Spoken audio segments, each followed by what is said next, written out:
Good evening and welcome to Tucker Carlson Tonight. For a few overheated hours on Saturday, a group of boys from a Catholic high school in Kentucky became the most hated figures in America. Television anchors denounced them as bigots. Journalists with Harvard degrees called them privileged. Republican commentators scolded them as bad Christians. Famous actors suggested they should be hunted down and punched in the face. Some on social media called for them to be killed. The boys stood accused of mocking an elderly Vietnam veteran, an American Indian man, and doing it in the shadow of the Lincoln Memorial.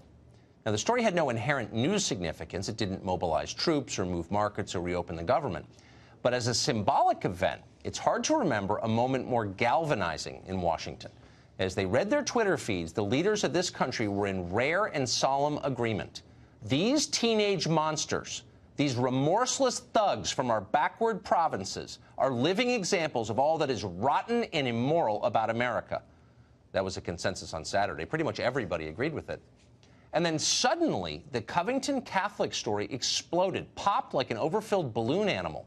New footage of the event emerged, and it turns out the boys never attacked anyone. In fact, they stood in place as others approached and harassed them.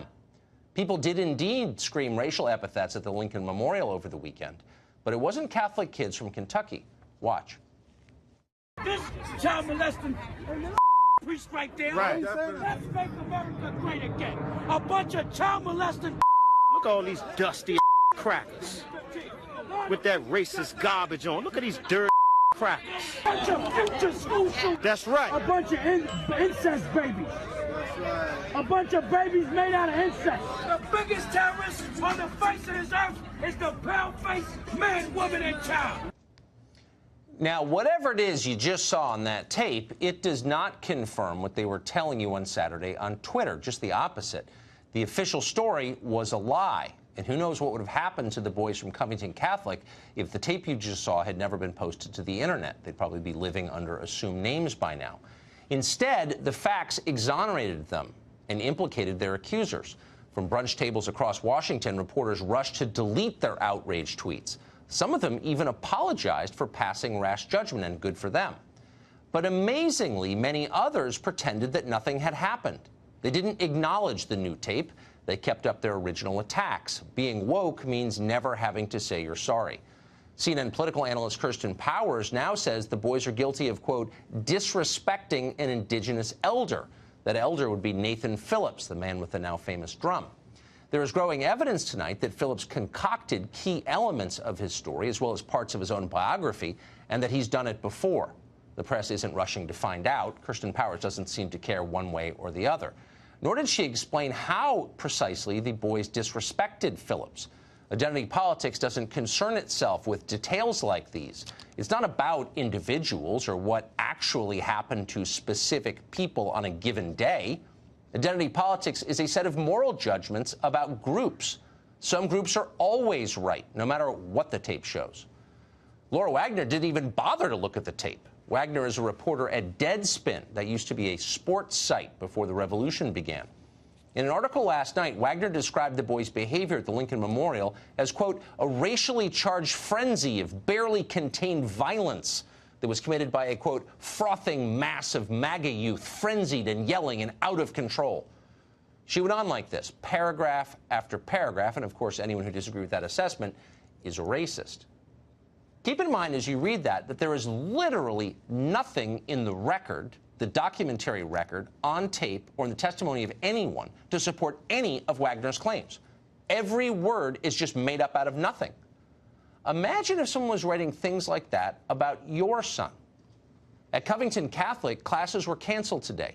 Thanks to people like Laura Wagner, there were too many threats. Here are two seniors from the school. Several media platforms blatantly lied about the events regarding the controversy in D.C., and it has affected us as a community and individuals greatly. There have been many threats against our lives, against our parents. Some of these threats include that we should all be locked in the school and it should be burnt to the ground, the school being bombed, school shooting threats. I myself wasn't even present, but I'm very vocal about defending my school and my peers, and I have been doxxed on 3 separate occasions. There are real consequences for these actions, and it all spews from a 30-second clip taken out of a 2-hour video out of context, and people jump into conclusions before the full story is released. Nobody did their research, and it's now showing. You'd think somebody at some point in media land would wonder how all of this misreporting is affecting the kids who were falsely accused. But no, there is no sympathy for Covington Catholic in America's newsrooms. In the mind of your average reporter in Washington, these kids are from a different country. Less than that, actually. They're from a hostile country, a place we must subdue for our own safety. That's the attitude, and it may account for the left's embrace of violent rhetoric in the age of Trump. Back more than a year ago, when CNN anchors publicly defended Antifa, it seemed at the time like they might have misspoken. Maybe they didn't know what Antifa was. Now it's clear they knew exactly what Antifa was. A ruling class has told us that they're fine with punching Nazis. Now they've declared they're okay with punching children. How long before they're okay with punching you?